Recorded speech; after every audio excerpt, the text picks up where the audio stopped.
Buenos días, tengan todos. El día de hoy les voy a presentar un nuevo tema referente a mecánica de fluidos. En su primera parte, hidrostática, es decir, fluidos que están en reposo. Empezamos entonces y ponemos como título general, mecánica de fluidos.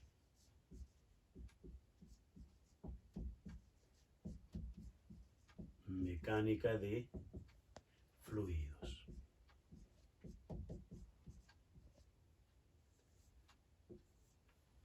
Bien, el primer punto que vamos a tocar es sobre la densidad.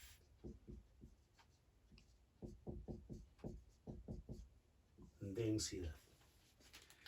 Bien, la densidad es una magnitud física, creo que hartamente conocida por todos.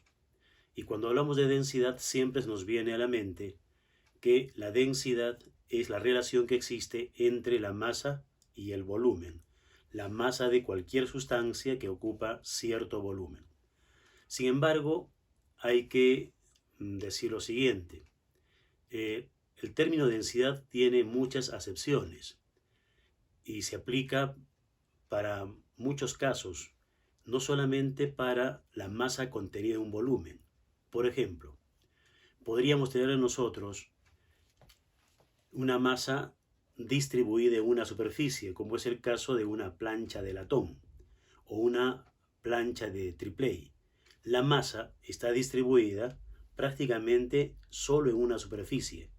Despreciamos el espesor de esa plancha de latón, despreciamos el espesor de esa plancha de triple y mejor ejemplo todavía podríamos tener en una hoja de papel. La masa del papel está distribuida en una superficie. El espesor de la hoja es despreciable comparada con las otras dos dimensiones que son largo y ancho. Entonces ahí tendríamos que hablar de la densidad superficial de masa, es decir, masa distribuida por unidad de superficie. Muy bien, pero también hay el caso de que la masa puede estar distribuida a lo largo de una línea, como en el caso de un cabello, un hilo, un alambre, una cuerda. La longitud de estos objetos, de estos elementos, es bastante considerable comparable con la sección transversal. Entonces ahí diríamos que la masa está distribuida en una línea, por lo tanto tendríamos que hablar de la densidad lineal de masa. Pero no solo es la masa la que se puede distribuir en un volumen, en una superficie o en una línea. También, como se puede ver en los temas de electricidad, lo que también se puede distribuir en estos elementos geométricos es la carga eléctrica. La carga eléctrica puede distribuirse en todo el volumen de un cuerpo o solamente en la superficie del cuerpo o en una línea, como en un alambre, en un hilo de seda, en un cabello. La carga también eléctrica se puede distribuir solamente a lo largo de ese hilo. Por lo tanto, tendríamos que hablar de una densidad volumétrica de carga, una densidad superficial de carga y una densidad lineal de carga. Bien, pero podemos también pasar de la física a otros campos del conocimiento. Por ejemplo, muchas veces se habla de la densidad poblacional, que se refiere cuántas personas hay por kilómetro cuadrado en una ciudad, ¿correcto?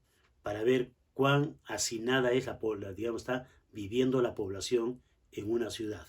Como podría ser, por ejemplo, en Lima o en Arequipa, cuántas personas hay por kilómetro cuadrado. Bien, entonces eso es densidad poblacional.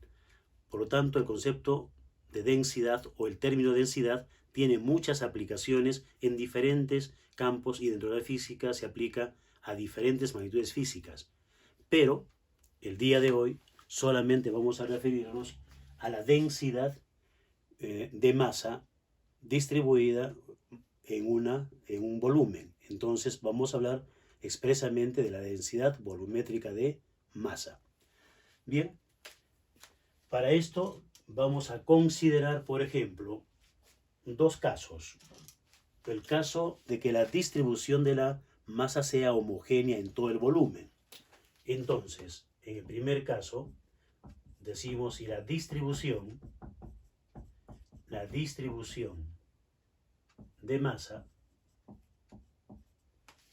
uniforme. Entonces, para distribución de masa uniforme o distribución uniforme de masa, decimos, tenemos aquí nosotros un depósito, puede ser un vaso, puede ser un pequeño balde o puede ser simplemente un gran depósito y que contiene un líquido que podría ser agua. Un líquido que podría ser agua. En el caso del agua y otros líquidos, la densidad de ella es constante en todos los puntos del depósito. Es decir, la densidad del agua aquí en el fondo es la misma que aquí, allí y allí. En el caso de los líquidos en general, la densidad se asume constante porque se dice que el líquido es una sustancia altamente incompresible. Es decir, por ejemplo, en una piscina que tenga unos 3 metros de profundidad, en su parte más honda, la densidad del agua que está en el fondo de esa piscina es prácticamente la misma de el agua que está en la superficie misma de esa piscina. Entonces, el peso del agua que está por encima de la porción que está en el fondo no ejerce, digamos, la suficiente fuerza para comprimir y hacerla más densa. Entonces, para dimensiones relativamente pequeñas, decimos la densidad de un líquido es constante. Lo que ya no sería aplicable para el caso de el océano. A 100 metros de profundidad, 200, 300 metros de profundidad, ya la situación es diferente y ahí sí ya la densidad del agua del mar empieza a variar en cantidades no grandes, pero ya se empieza a notar la variación en la densidad. Pero para situaciones prácticas, cotidianas, que vivimos, decimos nosotros entonces la densidad de este líquido es constante porque la distribución de la masa es uniforme. En ese caso, nosotros decimos que la densidad, su símbolo ρ, la densidad volumétrica de masa, no es sino toda la masa que está contenida en ese depósito entre el volumen que está ocupando. Entonces, aquí hay una masa que ocupa todo ese volumen. La razón de la masa y el volumen es la densidad volumétrica de masa. Muy bien. A esta ecuación le llamamos ecuación 1. ¿Cuáles son las unidades de medida de la densidad? En el sistema internacional, la densidad está dada en kilogramos por metro cúbico. Kilogramos por metro cúbico. Muy bien. Pero ¿qué sucede si la distribución de masa no es uniforme? Entonces vamos a ver para el caso de distribución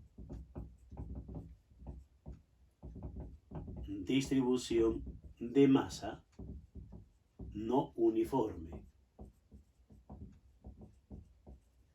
Entonces, la masa no está distribuida ahora uniformemente en todo un volumen. Entonces, vamos a poner un ejemplo casero que todo el mundo alguna vez lo ha vivido, lo ha visto. Por la mañana, normalmente se prepara un jugo para tomar, un juguito de frutas. Entonces, supongamos que se trata de un jugo de papaya. Apenas sale de la licuadora ese jugo de papaya, podríamos decir que la distribución de la masa es uniforme, ¿correcto? Es uniforme. Entonces, ese juguito de papaya inicialmente va a corresponder a este caso donde la distribución de ese jugo,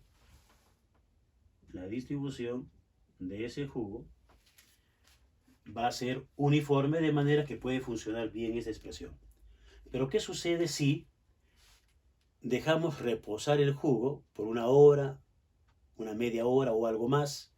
Entonces, lo que va a suceder es lo siguiente. En la siguiente vista, vamos a observar a ese jugo de papaya, obviamente ya no en las condiciones como salió de la licuadora, sino con algunas variaciones. Entonces, para representar esa variación en la composición del jugo, vamos a decir lo siguiente. Aquí voy a dibujar estos puntitos señalando que la masa está distribuida de manera uniforme, ¿ok? Entonces estoy procurando poner la misma cantidad de puntitos en todas partes de este vaso. Listo, entonces la distribución de la masa es uniforme, funciona aquella ecuación, pero aquí ahora voy a tener a ese mismo jugo, pero reposado. Ha pasado media hora, ha pasado una hora, y cuando eso sucede, a ver, recuerden ustedes lo que han observado, que se separa la pulpa de prácticamente el agua. La pulpa de la papaya, a ver si recuerdan, se va siempre a la parte superior del vaso y abajo queda prácticamente agua, obviamente con alguna sustancia líquida propia de la papaya, y entonces eso sucede porque la pulpa de la papaya es menos densa que el agua y se va hacia arriba. Ahora, para señalar la densidad que es diferente en este vaso de jugo reposado, voy a poner aquí abajo más puntitos que me está indicando entonces de que hay una mayor concentración de partículas o moléculas de ese jugo, y hacia arriba cada vez es más enrarecido, y la parte superior ya muy poquitas partículas. Entonces, obviamente la parte inferior, donde está prácticamente el agua, es más densa, y en la parte superior, que está la pulpa de la fruta, es menos densa. Entonces, en este caso, la distribución de la masa no es uniforme. Por lo tanto, la expresión 1 para la densidad ya no la podemos aplicar de esa forma. Entonces tenemos que pensar en otro aspecto. Y lo que hacemos es considerar aquí, dentro de este vaso de jugo, este diferencial de volumen. Ese es un diferencial de volumen de todo el volumen de jugo de vaso. Entonces aquí tenemos entonces el diferencial de volumen, que va a contener un diferencial de masa. Entonces la densidad en ese punto, expresamente en ese punto de ese juguito, debe expresarse de la siguiente forma. La densidad es la diferencial de masa entre diferencial de volumen. Decimos entonces, ¿cuánta masa diferencial cabe en ese volumen diferencial? Entonces, como el diferencial de volumen siempre es una cantidad infinitesimal, es un volumen muy pequeñito, es como si fuese un punto. Entonces, algunos le suelen llamar a esta densidad la densidad puntual, y también le suelen llamar densidad local, porque se está localizando el lugar donde se tiene esa densidad. Muy bien, esta es la expresión, vamos a decir, general para la densidad.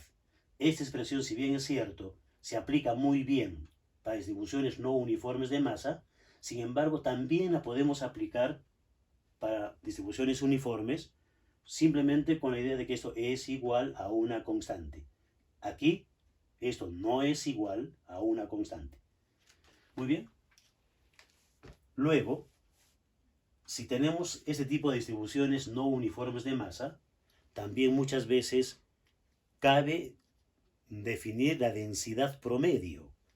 Y entonces definimos a la densidad promedio, ρ con una rayita arriba, eso significa densidad promedio, y la densidad promedio es igual a la masa total que contiene ese vaso entre el volumen total que ocupa esa masa. Entonces, como pueden ver, esta expresión 3 prácticamente es igual a la expresión 1.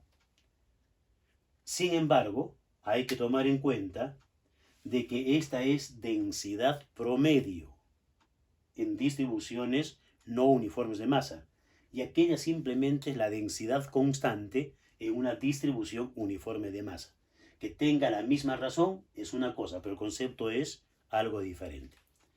Muy bien, esa es la densidad volumétrica de masa que vamos a manejar nosotros en esta parte de la física, y las unidades, sea cual sea la densidad que estemos hablando, es el kilogramo por metro cúbico en el sistema internacional. Muy bien, ahora pasamos a ver el tema de la presión en un fluido. Ponemos otro asterisco y decimos presión en un fluido.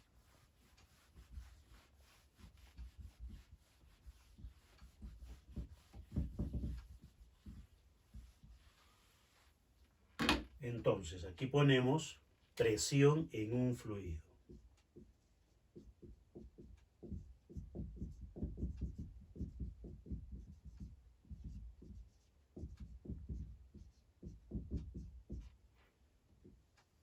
Presión en un fluido. Bien, lo básico aquí es lo siguiente.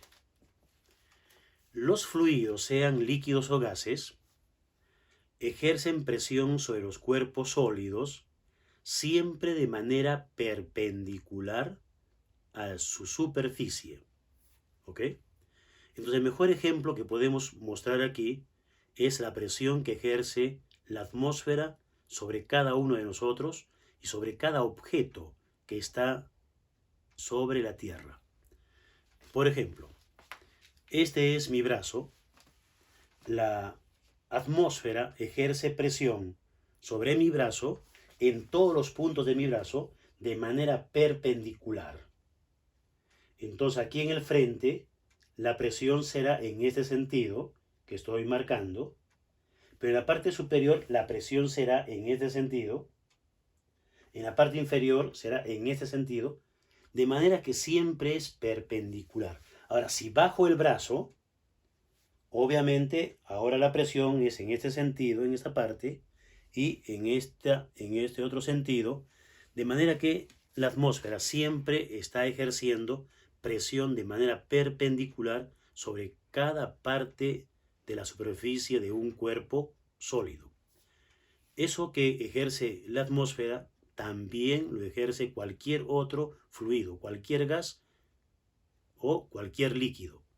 Entonces, por ejemplo, el líquido que está en un vaso, si tenemos nuevamente este vasito,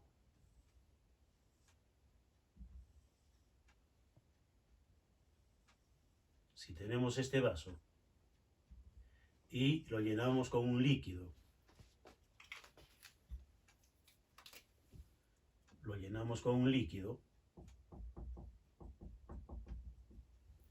entonces el líquido va a ejercer presión de manera perpendicular sobre cada una de las paredes de este depósito, y también va a ejercer sobre el fondo una determinada presión. Sobre cada punto una determinada presión. Y siempre es de manera perpendicular. Y aquí afuera del vaso, ¿qué es lo que tenemos? Tenemos la atmósfera. Entonces la atmósfera tampoco se queda atrás y ella también va a ejercer presión desde el otro lado en todos los puntos. en todos los puntos de manera perpendicular. Entonces, el sólido se encuentra bajo la presión de los fluidos que lo rodean o los fluidos que contiene. ¿Ok? Bien, pero ¿de dónde viene esta presión? ¿Cuál es, digamos, el origen de la presión? Para eso vamos a ver otro esquema. Aquí vamos a poner que esta es la presión que ejerce, vamos a decir, la atmósfera. Por ahora escribimos todo, atmósfera. ¿Ok? Pero ahora vamos a ver lo siguiente. Vamos nosotros a decir, tenemos un cuerpo diferencial, un cuerpo de superficie diferencial, muy pequeñita. Entonces, vamos a imaginarnos que esta es una diferencial de superficie. Vamos a imaginarnos que esta es una diferencial de superficie. Es una superficie pequeñísima, infinitesimal, y entonces tenemos una diferencial de superficie. Para uniformizar las letras pondremos diferencial de área. Diferencial de área. Muy bien. Esa diferencial de área, que es muy pequeñita, está sujeta a fuerzas que ejerce el fluido. En este caso podría ser, por ejemplo, el aire, y entonces ese aire ejerce una fuerza de este lado y ejerce una fuerza del otro lado. Estas fuerzas son iguales y opuestas. Es una fuerza perpendicular a la superficie, pero como la superficie es diferencial, la fuerza también será diferencial. Y de este lado también habrá una fuerza diferencial perpendicular, pero en sentido contrario. Una positiva y la otra negativa. Entonces, esta diferencial de área que pertenece a un sólido está en equilibrio, ¿correcto? A ver, se me ocurre mostrarles lo siguiente. Voy a suponer que esta es la diferencial de superficie, ¿ok? Este cuadradito que ven aquí no es del tamaño que ustedes ven, sino imagínenselo infinitamente pequeñito. Entonces, sobre este lado, sobre esta cara, la atmósfera está ejerciendo una fuerza, ¿correcto? Y sobre este lado también ejerce una fuerza igual y opuesta. Entonces, esa fuerza que es perpendicular y de valor diferencial está actuando sobre el diferencial de superficie. Entonces, decimos la presión que está ejerciéndose sobre esta diferencial de superficie es la presión será igual a la diferencial de fuerza que es perpendicular al área entre el diferencial de área sobre el cual está actuando. Esta es la expresión general para la presión y le ponemos ecuación 4. Esa es la expresión general. Ahora, si la presión fuese uniforme sobre todos los puntos de esa superficie, es decir, actuase la misma diferencial de fuerza sobre cada diferencial de superficie, podríamos tener otra expresión. Y para eso vamos ahora a hacer el siguiente modelito. Vamos a imaginarnos lo siguiente.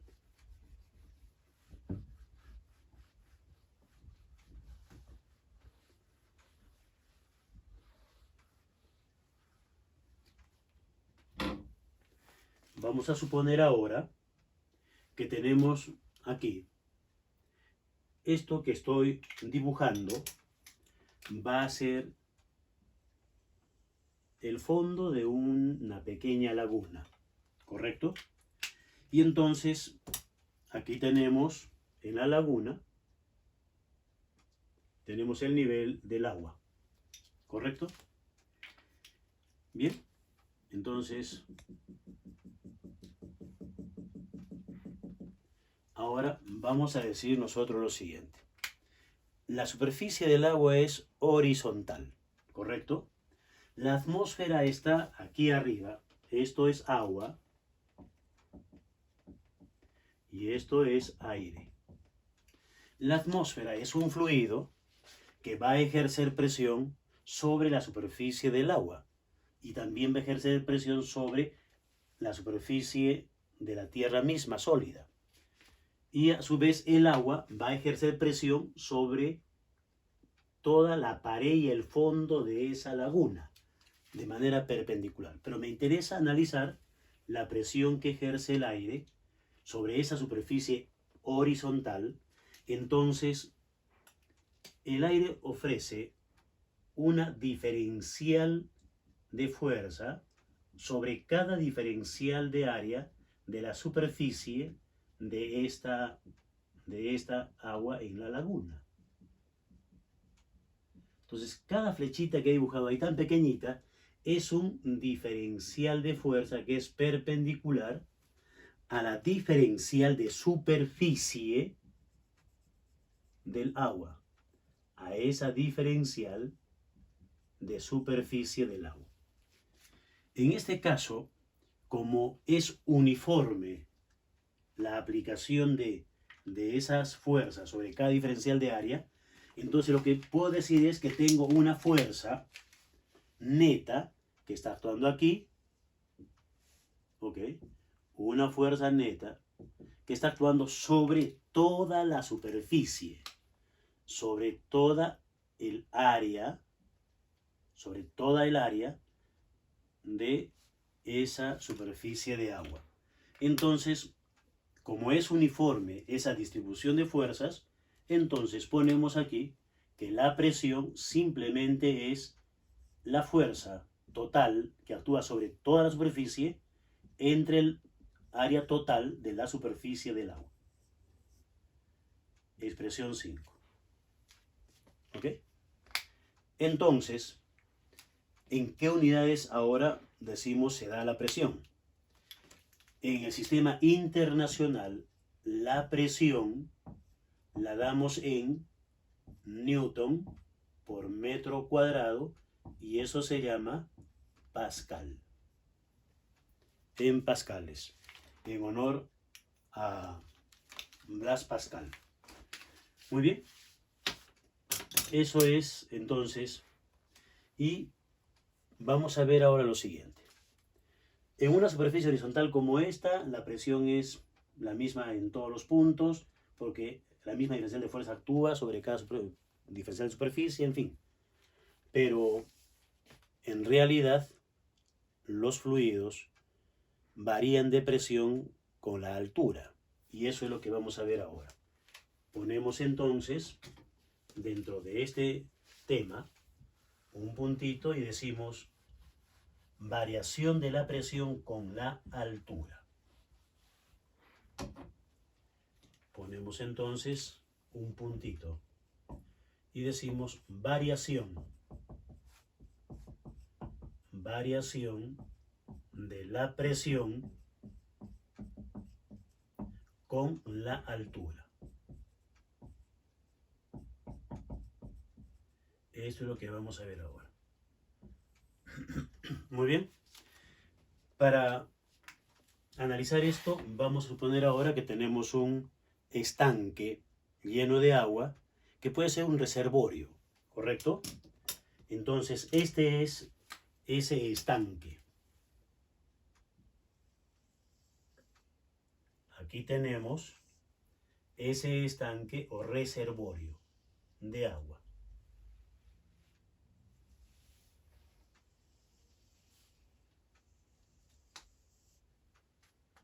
¿Correcto? Bien. Vamos a poner como nivel de referencia el fondo del depósito. Entonces, nuestro nivel de referencia va a ser el fondo del depósito, va a ser el nivel 0. Y a partir de ahí hacia arriba contamos la altura. Muy bien, vamos a suponer que el nivel del agua está hasta aquí. Esto es agua. Muy bien. Entonces, dentro de este reservorio, vamos a considerar un punto que está aquí. Y le llamo punto 1. Otro punto que está aquí y le voy a llamar punto 2. Muy bien. Entonces el asunto es, queremos saber cuál será la presión en el punto 1 y cuál será la presión en el punto 2. ¿Cuál será la presión en el punto 2? ¿Cuál será la presión en el punto 1? Para averiguarlo, vamos a hacer primero el siguiente desarrollo. Lo dejamos un ratito ahí como una incógnita para que vamos a luego a descubrir, y el desarrollo que vamos a hacer para llegar a determinar la presión en el punto 1, la presión en el punto 2 o qué relación existe entre ellos, vamos a ver primero lo siguiente. Acá tenemos ese mismo depósito, ese mismo reservorio,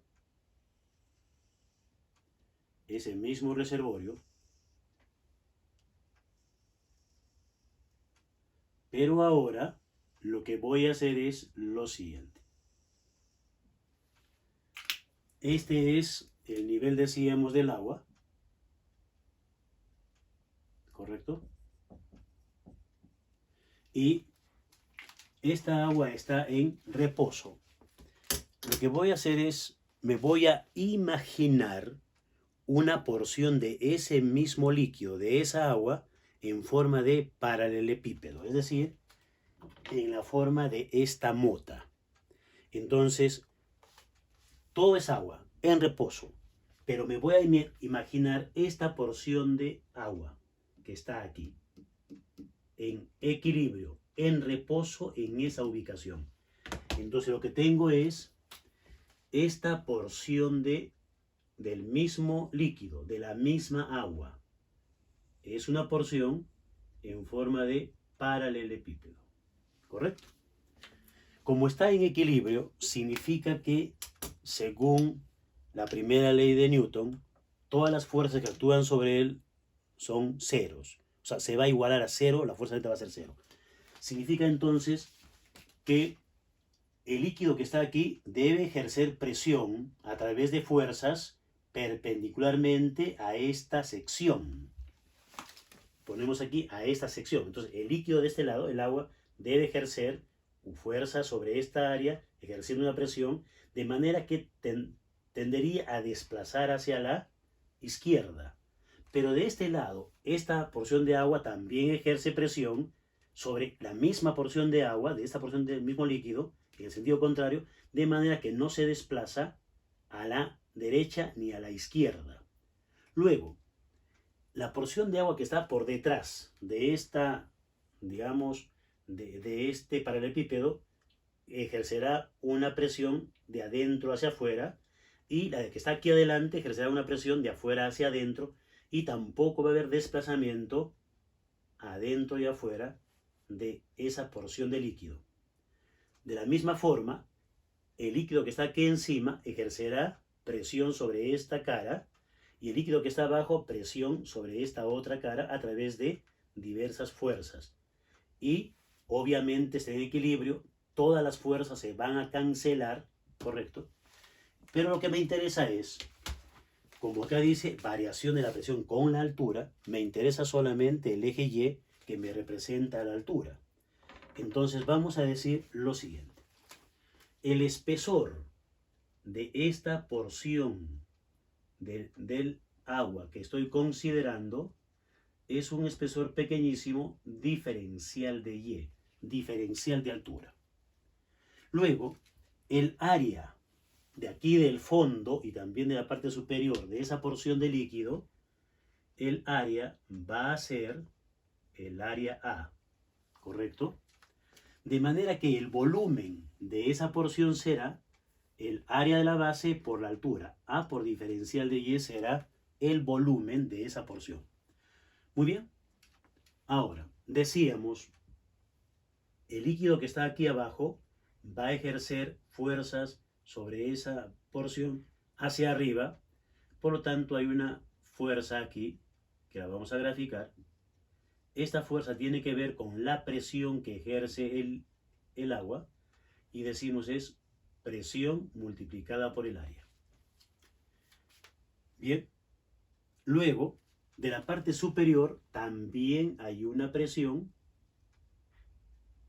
debido a las fuerzas sobre la cara superior, pero la presión va a ser distinta porque hay aquí una diferencia de altura. Entonces la presión se va a sumar a un diferencial de presión y todo esta suma por el área de esa cara. Pero hay otra fuerza más que actúa en el eje vertical. ¿Cuál es? El peso de esa porción de líquido. Aquí hay una fuerza adicional que es el peso. Pero como tengo un volumen diferencial, ahí solamente hay una masa diferencial. Aquí tenemos una diferencial de masa contenida en el diferencial de volumen. Y el peso de esa diferencial de masa tiene que ser un diferencial también. Entonces lo que tengo acá es un diferencial de peso. Diferencial de peso. Muy bien. Entonces, vamos a aplicar ahora la segunda ley de Newton. La fuerza neta en el eje Y debe ser 0 porque está en equilibrio. Esa porción ni baja ni sube. Entonces, está en equilibrio, está en reposo. Y decimos entonces, aplicando las leyes de Newton tenemos. Aplicando las leyes de Newton, se tiene.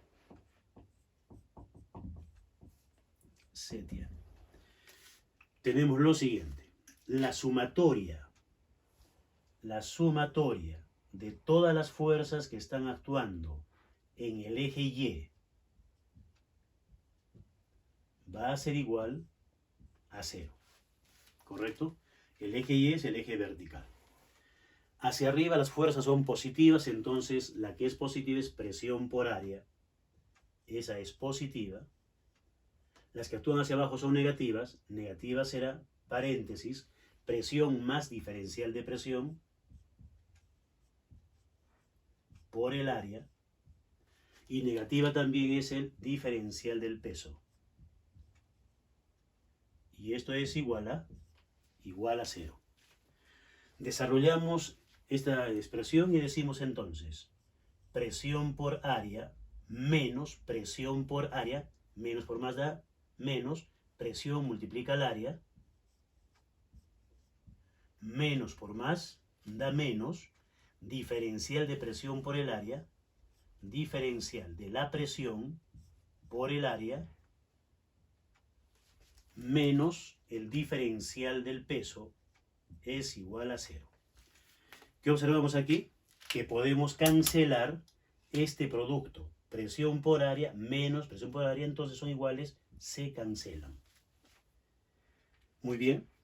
Ahora, este diferencial del peso lo paso al lado derecho como positivo, pero haciendo la siguiente observación. Decimos donde el diferencial del peso ¿a qué es igual? Es igual a la diferencial de masa por la aceleración de la gravedad. Recuerden que el peso es masa por gravedad. Entonces, en este caso, la masa es una diferencial, la diferencial de la masa por la gravedad. Muy bien, ahí tenemos esa relación que podríamos reemplazarla aquí y a esto le vamos a llamar ecuación A. Ecuación A. A esta le voy a llamar ecuación B. Y vamos a recordar entonces la expresión 2 que hemos visto el día de hoy. ¿Qué me decía la ecuación 2? La ecuación 2 me decía lo siguiente. Entonces, decimos, de la ecuación 2 tenemos. De la ecuación 2 se tiene. de esa ecuación tenemos el siguiente desarrollo. Recuerden que ahí decíamos la densidad es igual diferencial de masa entre diferencial de volumen. Si despejamos esa expresión, diríamos entonces que la diferencial de la masa es la densidad de este líquido, del agua en este caso, multiplicada por la diferencial de volumen. Porque la densidad era diferencial de masa entre diferencial de volumen. Entonces tenemos esta ecuación que le llamo ecuación C. Y la ecuación C la voy a reemplazar en B. Entonces decimos, entonces la ecuación C la reemplazamos en la ecuación B, por lo tanto, el diferencial del peso será igual a la densidad del agua, en este caso, por la gravedad terrestre y por la diferencial de volumen. Ecuación D. Y ahora sí, esta ecuación D la reemplazamos aquí, en A, ¿correcto? Y entonces ahora sí ya podemos borrar esta parte y vamos a decir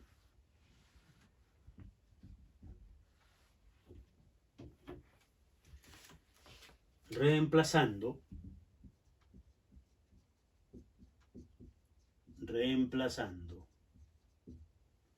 la ecuación D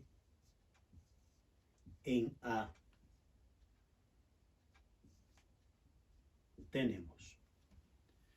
tendríamos entonces menos la diferencial de la presión multiplicada por el área menos la densidad de líquido por la gravedad diferencial de volumen igual a 0. Muy bien. Ahora, este término negativo lo vamos a pasar al lado derecho y decimos el diferencial de volumen de esa porción es el producto de el área de la base por la altura, que es diferencial de Y. Eso reemplazamos a la vez y decimos entonces menos la diferencial de la presión por el área será igual, eso pasa positivo, a la densidad por la gravedad, y el diferencial de volumen es el área de la base multiplicada por la diferencial de altura. El área, como pueden ver, se cancela. En otras palabras, no es importante las dimensiones de esta área. Puede ser mayor, puede ser menor, no interesa. Igual se anula. Solo importa la altura diferencial de Y. Nada más. Eso es lo único que interesa. La diferencia que hay de altura de la base inferior con la base superior. Muy bien. Entonces, vamos a pasar ahora el diferencial de Y dividiendo a este lado y el signo menos lo pasamos al lado derecho y entonces acomodamos la expresión y decimos la derivada de la presión respecto de la altura es igual a menos la densidad por la gravedad. Esta ecuación le llamamos 5, la ecuación 5. Me está diciendo lo siguiente, que la presión va a cambiar con la altura, pero miren ese signo negativo, ¿qué significa? Que si la altura aumenta, la presión va a disminuir. Al revés, si la altura disminuye, la presión va a aumentar. Hay una relación, digamos, inversa entre la presión y la altura. A mayor altura, menor presión. A menor altura, mayor presión. Muy bien. Eso significa el signo negativo. ¿Y qué es ρ por G? Densidad por gravedad es el peso específico del fluido, en este caso del agua.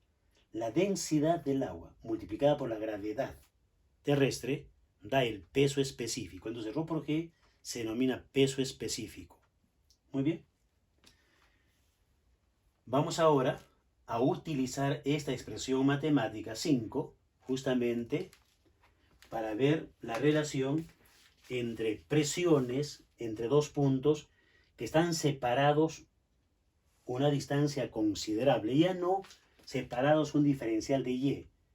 Ya no están separados un diferencial de y, sino distancias considerables, que pueden ser algunos metros, por ejemplo, o algunas decenas de metros. Bien, entonces ahora sí, venimos a esta figura y decimos, el punto 1, ¿a qué altura se encuentra? El punto 1 se encuentra a la altura y sub 1 respecto del fondo. Y el punto 2 se encuentra a la altura y sub 2 respecto del fondo. ¿Correcto? Bien, entonces vamos a aplicar la ecuación 5 y decimos, de la ecuación 5 se tiene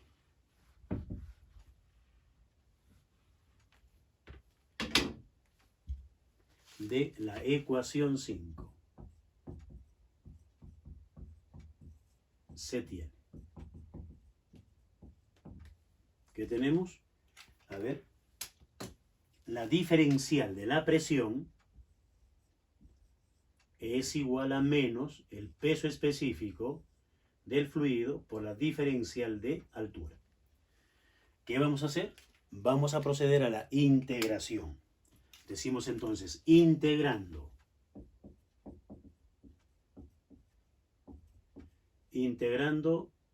entonces, integral de la diferencial de presión, integral de la diferencial de la presión es igual a menos ρ por G es constante, integral diferencial de Y. Estamos asumiendo que la densidad del agua es constante. Hemos dicho que los líquidos se consideran altamente incompresibles, por lo tanto, su densidad es constante, entonces sale del operador integral, no es afectado por él. Bien, ¿cuáles son los límites de integración? Decimos entonces, a la altura y sub 1, a la altura y sub 1, tenemos presión P sub 1. Y a la altura y sub 2, tendremos la presión P sub 2. ¿Correcto? Y son integrales sencillas estas.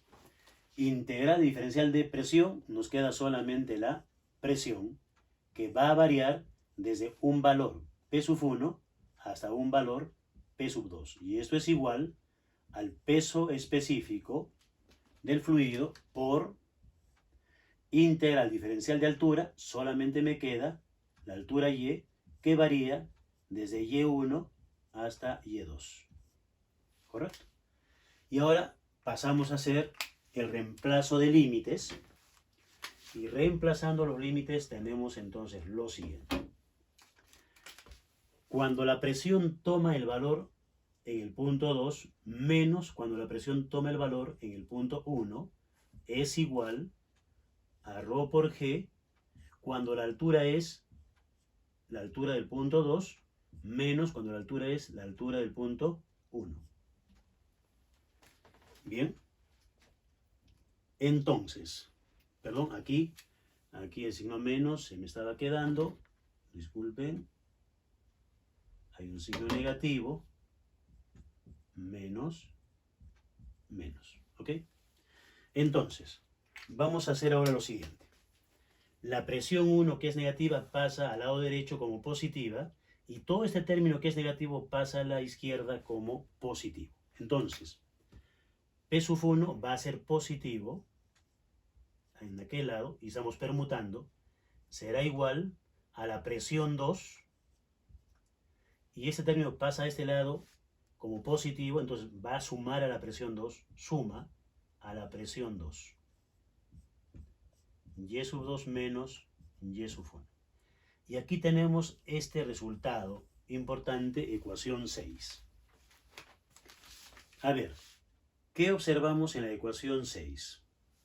Estamos diciendo que la presión a la altura 1 es igual a la presión a la altura 2 más la presión que ejerce el líquido, porque es la densidad del líquido, es el peso específico del líquido, entonces la presión que está ejerciendo el líquido. ¿Dónde? En el punto 1.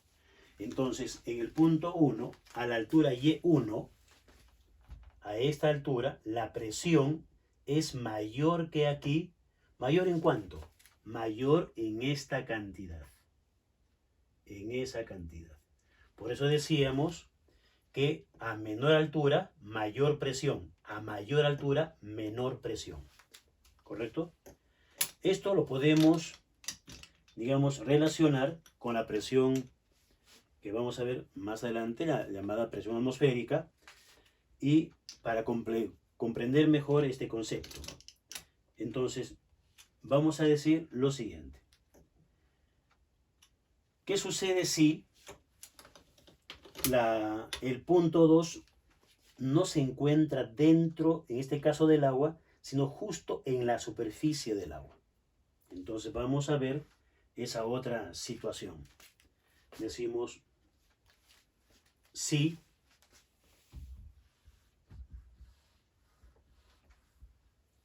borremos esa parte y decimos ahora, si el punto 2 se encuentra en la superficie del agua. Vamos a poner esa condición entonces. A ver, ¿qué sucede? Decimos entonces si el punto 2 se encuentra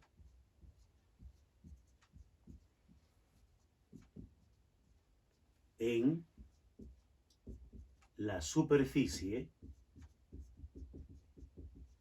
del agua. ¿Ok? Entonces, si eso sucede, tendríamos lo siguiente. El mismo estanque, ¿ok?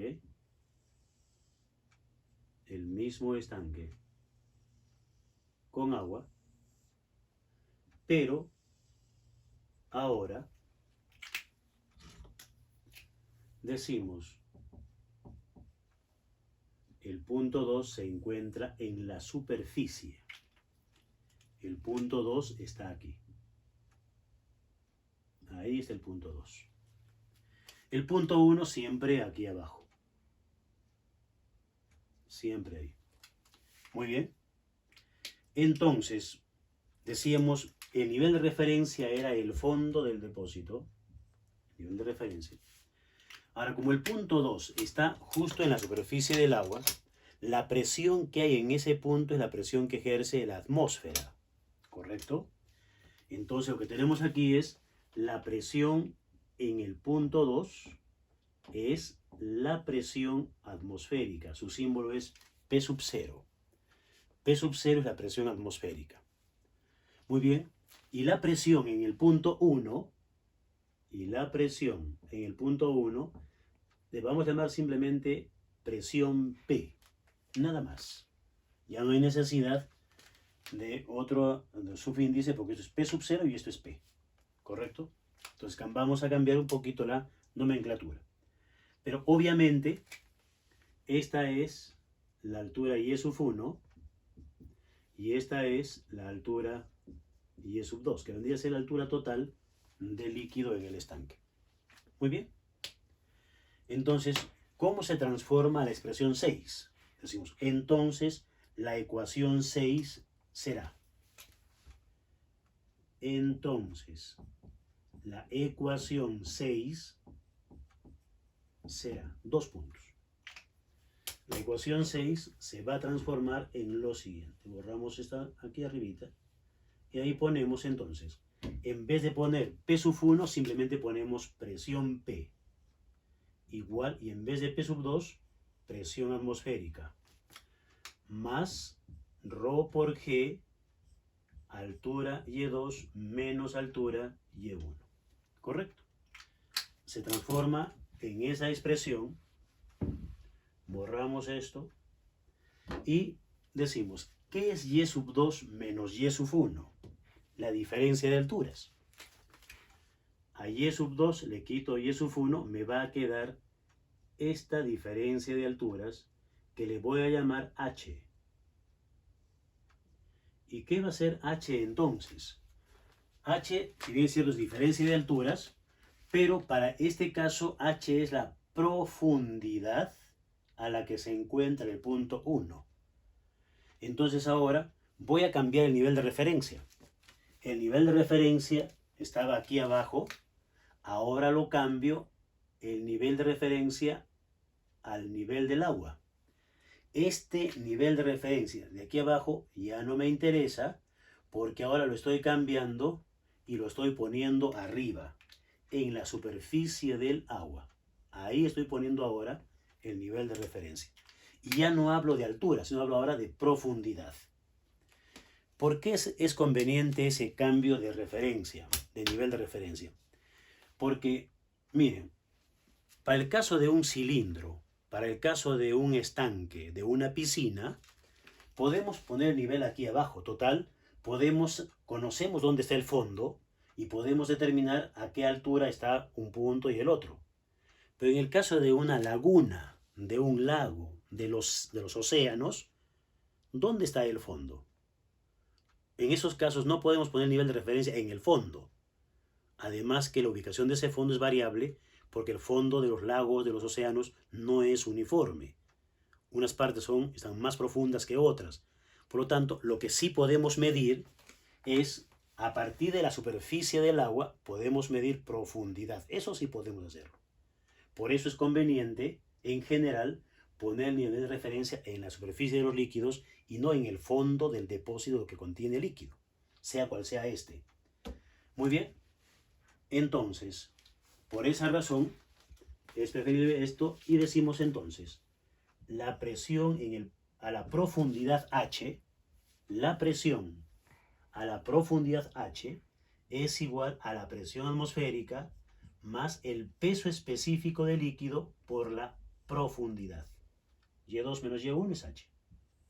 Y esta ecuación, decimos ecuación 7, la ecuación 7 es la ecuación terminal, final, en este punto, donde tenemos que decir ahora qué representa cada una de ellas, cuál es el nombre que recibe cada una de estas presiones. Decimos entonces, donde a la presión, a la profundidad H se le denomina presión absoluta. Esta es la presión absoluta. La presión, ¿por qué se llama así? Porque es la presión que está ejerciendo ¿quién? La atmósfera y la presión que ejerce esta columna de líquido. En este punto, a esta profundidad H, hay dos presiones de dos fluidos, el aire y el agua en este caso. La presión que ejerce el aire y la presión que ejerce el agua a esa profundidad. Por eso se llama presión absoluta, porque es la suma de dos presiones. Muy bien. Y P sub 0, como ya decimos, P sub 0 es la presión atmosférica. Es la presión atmosférica. Y esa presión, obviamente, decimos, no es constante en toda la superficie de la Tierra. Va a depender de ¿qué? Otra vez de la altura, ¿correcto? Claro que siempre en la bibliografía nos dan como referencia la presión a nivel del mar. Entonces, la presión atmosférica a nivel del mar es 1,013 por 10 a la quinta pascales. Es una cantidad fabulosamente grande. Es decir, es 1,13 por 10 a la quinta newtons por metro cuadrado.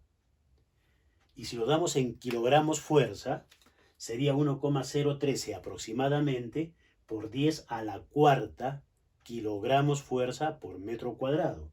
Y 10 a la cuarta son solamente 10.000 kilogramos fuerza. Son 10 toneladas. por cada metro cuadrado. Esa es la fuerza que ejerce la atmósfera en cada metro cuadrado. Esa es la fuerza que ejerce la atmósfera. Y a esa enorme fuerza, por lo tanto a esa enorme presión, estamos sujetos nosotros. Nuestro cuerpo está sujeto a esa presión atmosférica tan fabulosa como es 1,013 por 10 a la quinta. Muy bien, nuestro organismo y todos los seres vivos que están acá en el planeta Tierra estamos acostumbrados a vivir con esa presión, ¿correcto? Bien, pero decíamos que la presión atmosférica cambia con la altura, claro que sí. Entonces, esto es, hay que señalarlo, a nivel del mar. Esto es a nivel del mar, a 0 metros sobre el nivel del mar. Muy bien, voy a hacer acá un pequeño esquemita. Voy a suponer que esta es la superficie de la Tierra, este es el mar, y de pronto aquí empiezan unas montañas, ¿correcto? Y otra vez pasamos por el continente y otra vez hay océano. Entonces, aquí tengo un océano, acá está el otro, podría ser el Pacífico, el Atlántico, y aquí está el continente americano, por ejemplo. Entonces, si trazamos nosotros la circunferencia a nivel del mar, es esta, ¿no? Entonces, a este nivel, esta es la presión. Y voy a dibujar otra línea más. El espesor de la atmósfera, obviamente eso no está a escala. El espesor de la atmósfera es esta. Por lo tanto, la presión que ejerce la atmósfera es debida a este espesor que tiene, esa altura que tiene la atmósfera. ¿Correcto? Si la comparamos nosotros con la altura a este nivel, obviamente es menor. Esta es otra altura totalmente distinta, ¿correcto? Entonces, esta columna de atmósfera obviamente ejerce más presión a nivel del mar que esta otra menor columna sobre este lugar, que aquí podría estar una ciudad, un poblado, algo aquí. Entonces, obviamente, la presión atmosférica va a disminuir con la altura respecto de la superficie terrestre. Esto es en la costa. Aquí en Arequipa aproximadamente es 3/4 de este valor. 3/4, vale decir 0,760 más o menos por 10 a la quinta pascales. Es la presión en Arequipa. Y más arriba, digamos en Juliaca, en Puno, obviamente la presión atmosférica va a ser aún menor todavía. Entonces, la presión de la atmósfera, repito, este valor es a nivel del mar. No la podemos aplicar para todos los puntos de la superficie terrestre. Claro que en los problemas siempre trabajamos con este valor, pero si ya queremos hacer un trabajo más específico en nuestra ciudad, tenemos que tratar la presión de nuestra ciudad, ya no ese valor. ¿Claro? Bien, otra unidad que se suele usar para la presión atmosférica es la siguiente. La presión atmosférica también se suele dar en atmósferas, y se dice que es de una atmósfera. Esta es una unidad muy antigua, una atmósfera. Pero esa presión de una atmósfera también es a nivel del mar, ¿correcto? También ese valor corresponde a nivel del mar, ¿correcto? Entonces aquí en Arequipa la presión en atmósferas no es 1, es 0,750 atmósferas. 3/4 de este valor, 0,75 atmósferas. Bien, entonces, ¿cuál es la relación entre atmósfera y Pascal?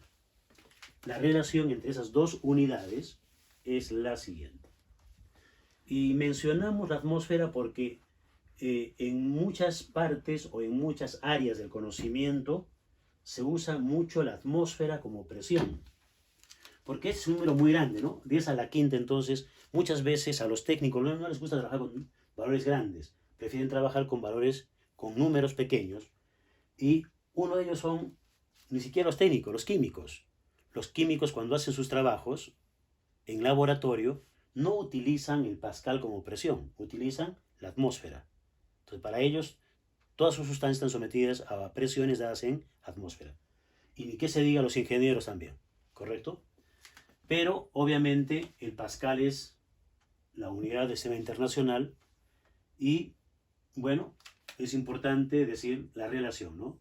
Entonces, una atmósfera es equivalente a 1,013 por 10 a la quinta pascales. Esa es la relación entre esas dos unidades, que son ampliamente utilizadas por una y otra área del conocimiento. Muy bien. Ahora, ¿y qué es el otro término que aparecía en la expresión 7? El otro término es la presión manométrica. La presión manométrica es el peso específico del fluido por la altura de esa columna de líquido. Esta ecuación le llamamos entonces 8. Esa es la presión manométrica. Se llama presión manométrica. La presión manométrica es la que ejerce una columna de líquido. Una columna H de líquido. Eso es la presión manométrica. Entonces, la presión absoluta es la suma de la presión atmosférica más la presión manométrica. Bien. Ahora, ponemos otro puntito y vamos a hablar acerca de los vasos comunicantes. Ponemos otro puntito aquí y hablamos sobre los vasos comunicantes. Vasos comunicantes. Bien, los vasos comunicantes.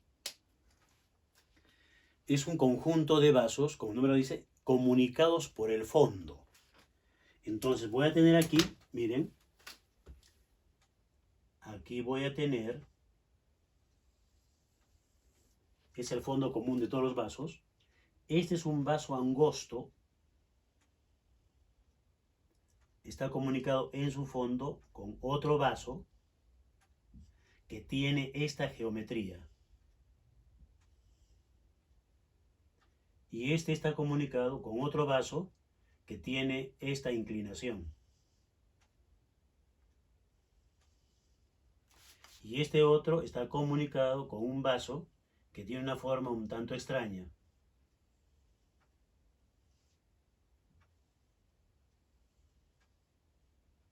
Y está comunicado con un vaso de mayor diámetro. Bien, ahí tenemos 5 vasos comunicados por el fondo y ese conjunto se llama vasos comunicantes. A ver, ¿de qué se trata? No importa por cuál de los vasos empieces a echar agua o cualquier líquido, no importa. Total, lo que va a suceder es que si es el nivel del agua o el líquido cualquiera en ese vaso, el mismo nivel se va a tener en el otro vaso. El mismo nivel se va a tener en el tercero. El mismo nivel se tiene en el cuarto. El mismo nivel se tiene en el quinto vaso. En todos los vasos el nivel de líquido es el mismo. En todos los vasos. Entonces, quizás alguno podría pensar, diría, bueno, pero el vaso que tiene más volumen tendría que estar más abajo porque si es más volumen hay más masa, pesa más y tendría que empujar al líquido que está en los vasos angostos. Pero recuerden ustedes que la presión no depende del volumen, solo depende de la profundidad. Entonces no interesa cuál sea el volumen de líquido que hay en el vaso, lo único importante es la profundidad. Por lo tanto, el punto 1 en el vaso 1, el punto 2 en el vaso 2 el punto 3 en el vaso 3, el punto 4 en el vaso 4 y el punto 5 en el vaso 5 están a la misma profundidad H. Por lo tanto, la presión en todos esos puntos que están al mismo nivel es la misma y no tiene por qué interesar el volumen, ¿correcto? No depende de eso. La presión depende de la profundidad, no del volumen. Así de sencillo. Y entonces el nivel de líquido en todos los vasos va a ser exactamente el mismo. Ese es, digamos, el principio y para lo que sirven los vasos comunicantes, para darnos cuenta de ello. Bien, entonces habrá que marcar claramente eso y decimos entonces, la presión en el punto 1 es igual a la presión en el punto 2, es igual a la presión en el punto 3, es igual a la presión en el punto 4 y es igual a la presión en el punto 5. La presión absoluta en esos puntos es exactamente la misma. ¿Listo? Podríamos ponerle aquí ecuación 9. Bien. Y ahora vamos a hablar sobre un tema importante que es el principio de Pascal. Algunos le llaman ley de Pascal, pero vamos a hablar entonces del principio de Pascal. Ley o principio. Principio de Pascal. Principio de Pascal. A ver, ¿qué es lo que descubrió Pascal? Pascal descubrió que cuando se tiene un fluido encerrado en un ambiente herméticamente, la presión en todos los puntos del fluido es exactamente la misma. Es decir, entonces tenemos que comparar con lo que hemos hecho ahora. Lo que hasta ahora hemos dicho es que la presión varía con la profundidad.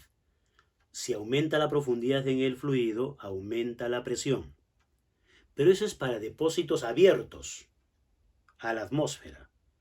Pero si el depósito es cerrado, como un balón de gas, por ejemplo, o el aire que está en un neumático, o el aire que está dentro del bladder de una pelota de fútbol, entonces, cuando el depósito es cerrado herméticamente, la presión del fluido es la misma en todos los puntos. No tiene nada que ver la altura. Eso descubrió Pascal y a eso se refiere el principio de Pascal. La presión en un fluido encerrado, en un recinto herméticamente, es la misma en todos sus puntos. Esa es una parte del principio.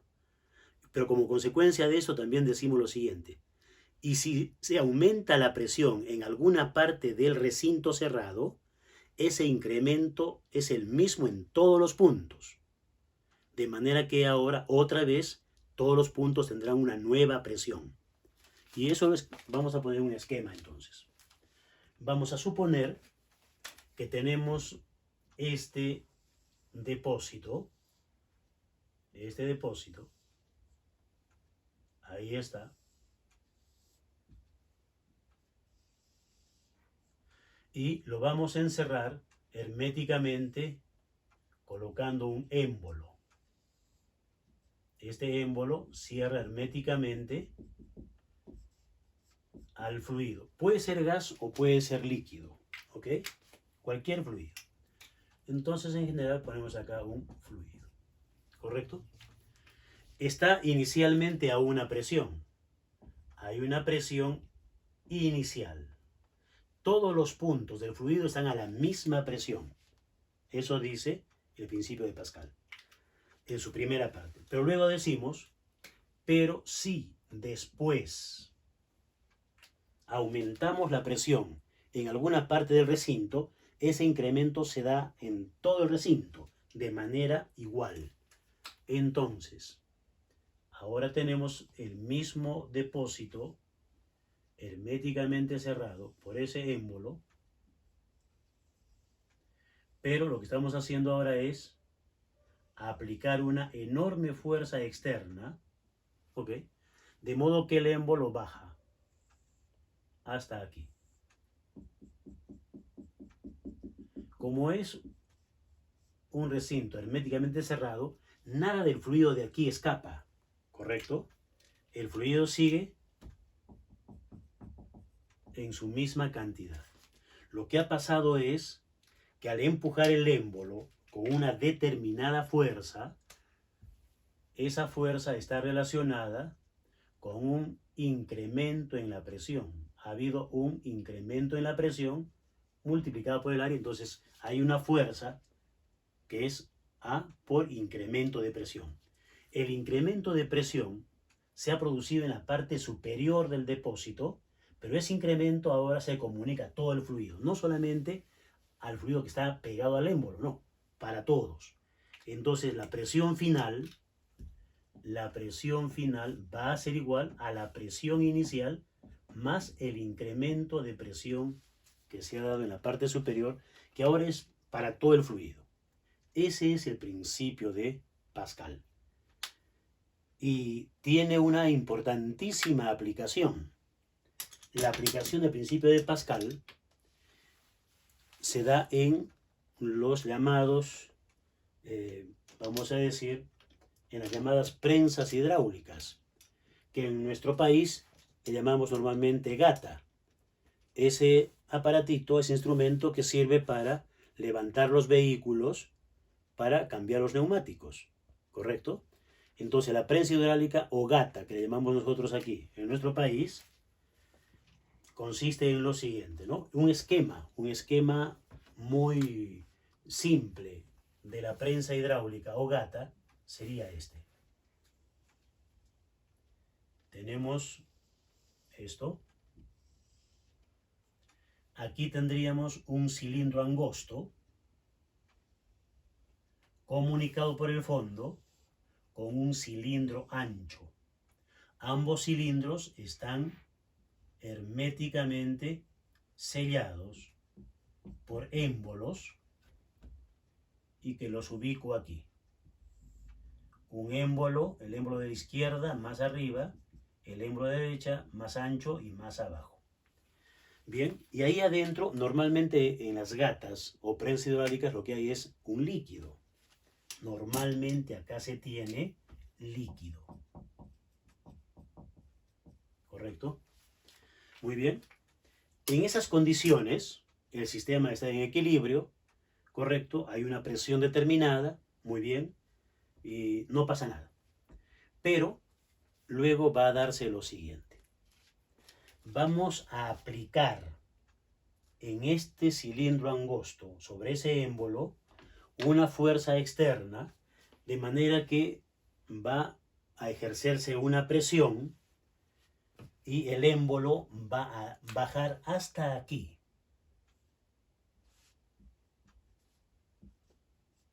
Va a bajar hasta ahí. Entonces, ¿por qué ha sucedido eso? Porque estamos aplicando una fuerza 1, decimos aquí, una fuerza 1, mejor lo sacamos para este otro lado, estamos aplicando una fuerza 1 sobre el área del émbolo, que simplemente va a ser una área 1, que es una área pequeña, es un émbolo pequeño. Pero ¿qué va a provocar eso? Va a provocar que este otro émbolo se desplace hacia arriba una cierta distancia. Ese émbolo se desplaza hacia arriba una cierta distancia porque ahora está ejerciéndose de abajo hacia arriba una fuerza 2, que se está aplicando sobre esa área, el área mayor, ¿no?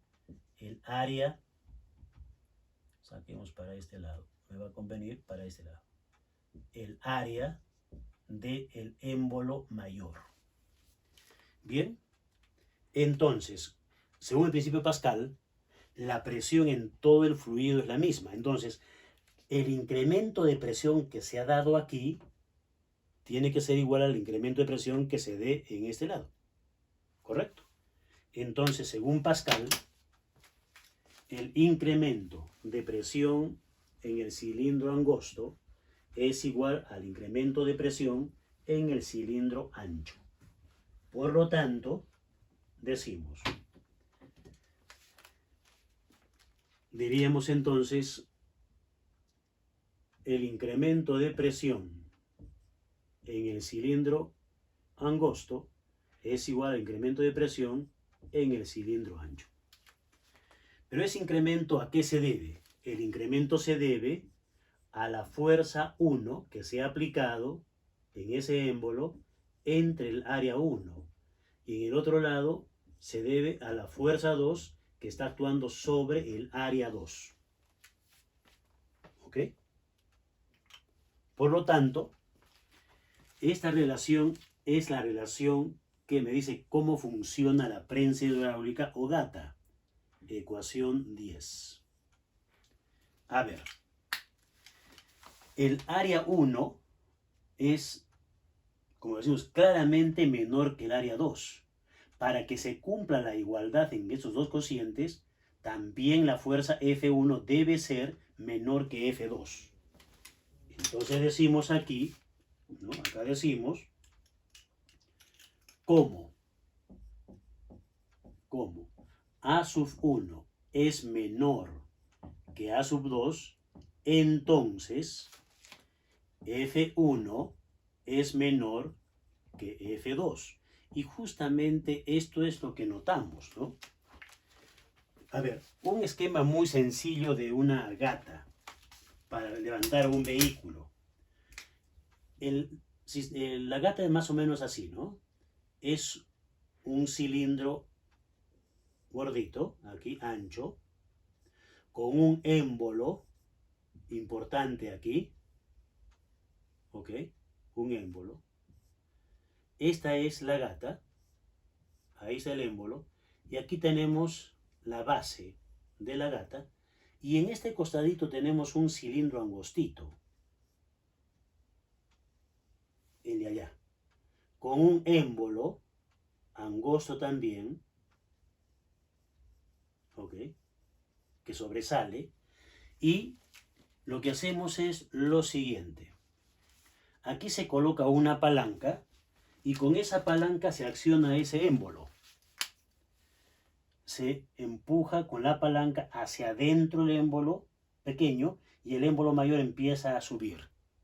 Pero mientras que este émbolo recorre toda esta longitud, que es importante, de algunos cuantos centímetros, este émbolo apenas si sube milímetros en cada bombeada que se da. Y eso es suficiente para ir levantando el vehículo de a poquitos, hasta un niño podría accionar esta palanca y levantar al vehículo. ¿Por qué? Porque estamos aplicando una fuerza pequeña en este lado. Aquí aplicamos una fuerza 1 que es pequeñita y aquí estamos logrando una gran fuerza suficiente para levantar al vehículo. ¿Correcto? Claro que vamos levantando de a poquitos. Entonces, esto nos llevaría a pensar lo siguiente. O sea que en la prensa hidráulica lo que estamos haciendo es, estamos ganando energía, estamos creando energía, porque estamos aplicando una pequeña fuerza y ganamos una gran fuerza, entonces estamos multiplicando la fuerza, y eso podría significar que estamos multiplicando la energía, y si es así, estamos generando energía, creando energía. Si eso fuera cierto, estaríamos en contra del principio de conservación de la energía. Y por lo tanto, tendríamos que desechar ese principio y tendríamos que estar pensando en un nuevo conocimiento. Entonces vamos a ver que no estamos para nada violando el principio de conservación de energía en la prensa hidráulica. Al contrario, ahí se confirma el principio de conservación de la energía. ¿Cómo así? Veamos entonces el siguiente desarrollo. Miren, aquí la fuerza 1 se ha aplicado en el émbolo delgado, angosto, y se ha desplazado ese émbolo toda esta cantidad. Este es el desplazamiento, que le voy a llamar X1, el desplazamiento del émbolo delgado. Y en el otro lado, el desplazamiento de este émbolo, el desplazamiento del segundo émbolo, es solo esto. Nada más. Ese es el desplazamiento del segundo émbolo. Y entonces ahora, esta fuerza provoca ese desplazamiento y esa fuerza provoca aquel desplazamiento. Perdón, X2 nomás. X2. Entonces, vamos a trabajar con el trabajo. Valga la redundancia, trabajar con el trabajo. Bien, el concepto de trabajo. Decimos lo siguiente. El trabajo que hace la fuerza 1, el trabajo que hace la fuerza 1 es igual a la fuerza producto escalar con el desplazamiento 1.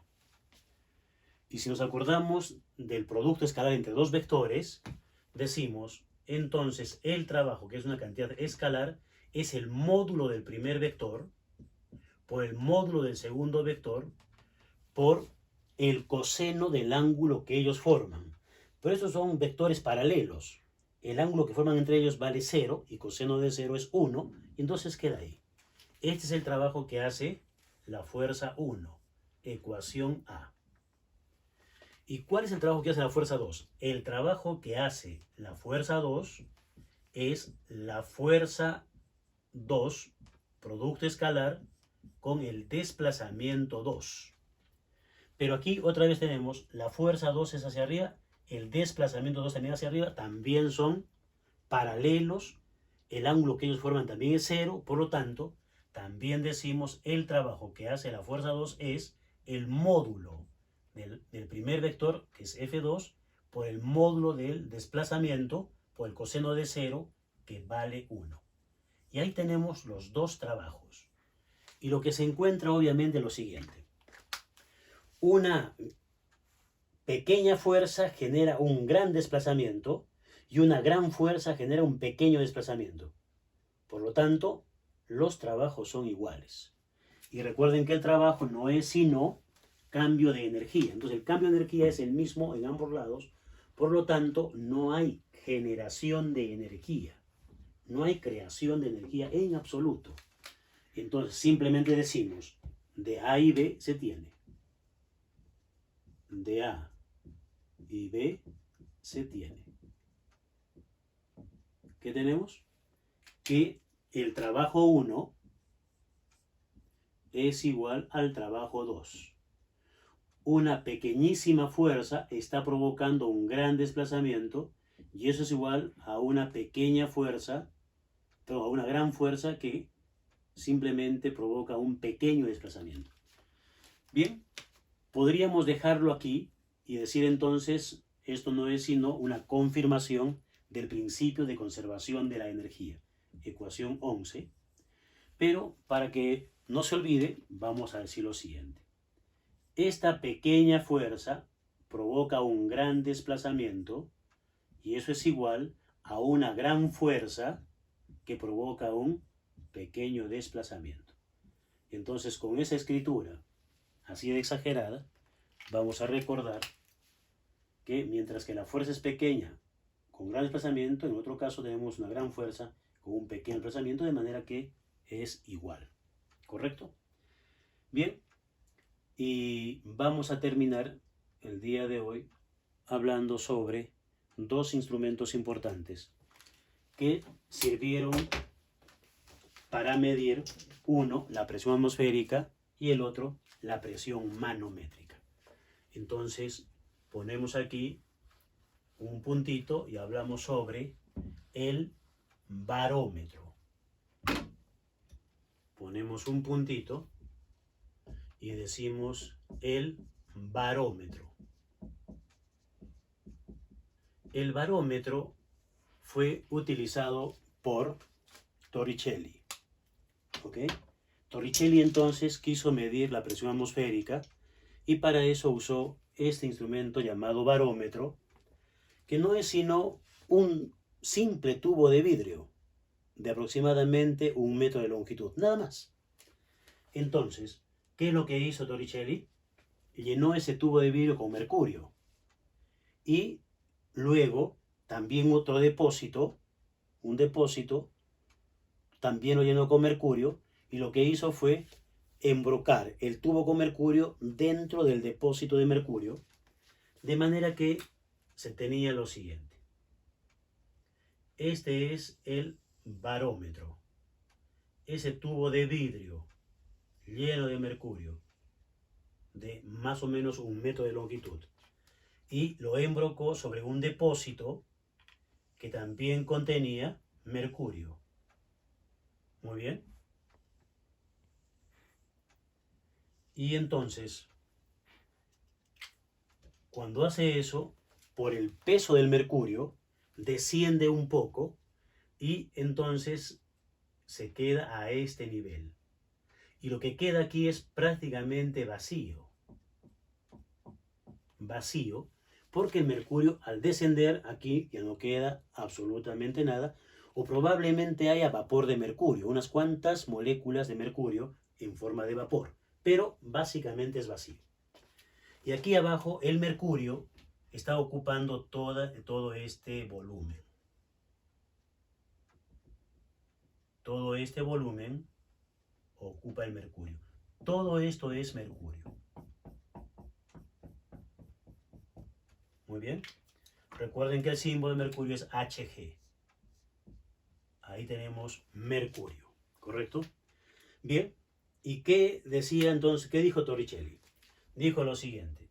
Aquí, en ese punto de la superficie de mercurio, está actuando la presión atmosférica, ¿correcto? Y en un punto del mismo mercurio, al mismo nivel, recuerden que en un fluido, puntos que están al mismo nivel, tienen la misma presión. Entonces, en este punto también debe estar la presión atmosférica. Está al mismo nivel, ¿correcto? Solo que este punto no está expuesto a la atmósfera, sino expuesta a esta columna de mercurio. ¿Cuánto vale esta columna de mercurio? Esa columna tiene una altura de 76 centímetros de mercurio. En otras palabras, con este aparatito tan simple llamado barómetro, Torricelli demostró que la presión que ejerce toda la atmósfera a nivel del mar es exactamente igual a la presión que ejerce esta pequeña columna de mercurio de 76 centímetros de altura. Eso es lo que hizo. Entonces, él dijo, la presión atmosférica es equivalente a la presión que ejerce una columna de 76 centímetros de mercurio. Es equivalente a la presión que ejerce una columna de 76 centímetros de mercurio. Y entonces, obviamente, la presión que ejerce el mercurio será la densidad de mercurio por la gravedad y por la altura. Entonces, la presión que está ejerciendo el mercurio es igual a la densidad del mercurio por la gravedad terrestre a nivel del mar y por esa altura que es de 76 centímetros. Y cuando se hace esas operaciones matemáticas sale justamente lo que decíamos, 1,013 por 10 a la quinta pascales. Bien, eso es lo que hizo Torricelli. Y para terminar ponemos el manómetro. El manómetro, decíamos, sirve para medir la presión manométrica. Y la presión manométrica, ¿pero de dónde? De un líquido encerrado. El manómetro. Ese aparatito sirve para medir la presión manométrica de un fluido que está encerrado. El aire en un neumático, el aire en un balón, perdón, el gas propano en un balón, el oxígeno en un balón, el hidrógeno en un balón. Entonces, para eso nos sirve y el experimento es sencillo. Esto de aquí que ven va a representarme a ese balón de gas o a ese neumático. Y aquí tenemos el pitón, ya sea del balón, ya sea del neumático. Y ahí se coloca el primer manómetro que utilizó el hombre, que también otra vez es un simplemente tubo de vidrio en forma de U. Y entonces ese tubo de vidrio está aquí. Se encajó perfectamente en la boquilla de ese recinto cerrado con gas. Un tubo en forma de U con un brazo más largo que el otro. Ese tubo en U es el manómetro. Aquí adentro tenemos un gas a una presión evidentemente mayor que la presión atmosférica. Y en este tubo en U, ¿qué hay? Hay un líquido, que inicialmente usaron también mercurio. Pero como la presión del gas es mayor que la presión atmosférica, la altura del mercurio en este brazo es hasta aquí nomás. Mientras que en el otro brazo, la altura de mercurio es hasta aquí. ¿Correcto? Entonces, normalmente se utilizó mercurio, por su gran densidad que tiene, se usó mercurio. Entonces, decimos aquí, esto está abierto a la atmósfera, entonces aquí está la presión atmosférica. Ahí está actuando la presión de la atmósfera. Luego decimos, acá hay un punto.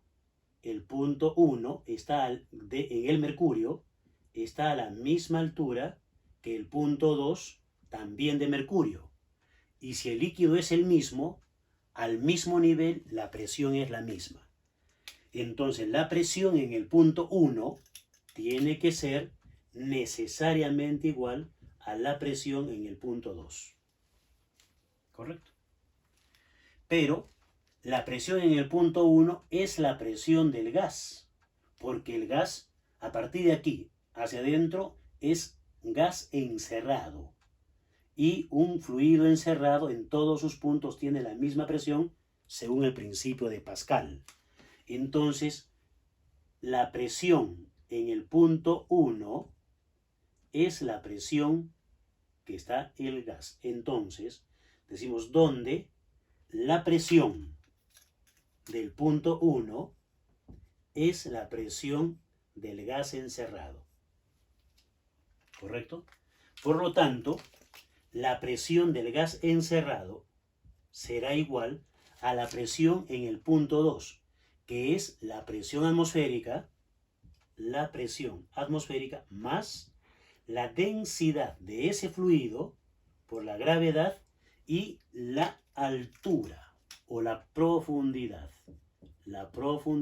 H. Y aquí tenemos otra vez la ecuación que dedujimos hace un momento, donde P es la presión absoluta, P sub 0, presión atmosférica, y esta es la presión manométrica. ¿Qué es lo que va a leer el hombre? Nosotros no vamos a leer esta presión. Lo que leemos en el aparato es esta diferencia de alturas, es lo que se va a ver. Esto es lo que vemos. Esto damos lectura, multiplicamos por la gravedad y por la densidad de líquido, y lo que estamos dando lectura es de la presión manométrica. Obviamente este es el manómetro más sencillo, pero el hombre ha construido manómetros mecánicos para medir el aire en los neumáticos. Ese aparatito que se pone en el pitón y cuando se coloca salta una barrita. Esa barrita que sale simula esta columna de líquido. Entonces, y en esa barrita, si ustedes han notado, algunos de repente han notado eso, que hay una serie de graduaciones. En esa barrita está graduado no pascales, está graduado libras o kilogramos. ¿Y por qué es así? Porque una unidad familiar a nosotros no es el pascal. La unidad familiar a nosotros es la libra, o mejor el kilogramo. Por lo tanto, esta columna en el manómetro va a depender de cuánta masa de aire está encerrado en el neumático, cuánto gas propano hay en el balón, cuánto oxígeno hay en el balón. Entonces, mientras más masa haya, a mayor presión se encuentra y esto salta más. Mayor presión, si esta presión es mayor, la manométrica va a ser mayor porque esta no cambia. Entonces, lo que damos lectura es a la presión manométrica, pero esa lectura depende de la cantidad de masa que está dentro de ese balón. Cuánto de aire o de gas existe. Entonces, por eso la lectura aquí no es en pascales, la lectura es en libras o kilogramos. Bien, los manómetros ya más modernos, unos ya son analógicos con aguja, que son los que están en los balones de oxígeno, hay una aguja, y los más modernos ya son digitales. Entonces ha evolucionado los manómetros de ser mecánicos a ser analógicos y finalmente ahora ya son digitales. Muy bien, aquí le ponemos punto final a estos temas de hidrostática y nos vemos en una nueva oportunidad.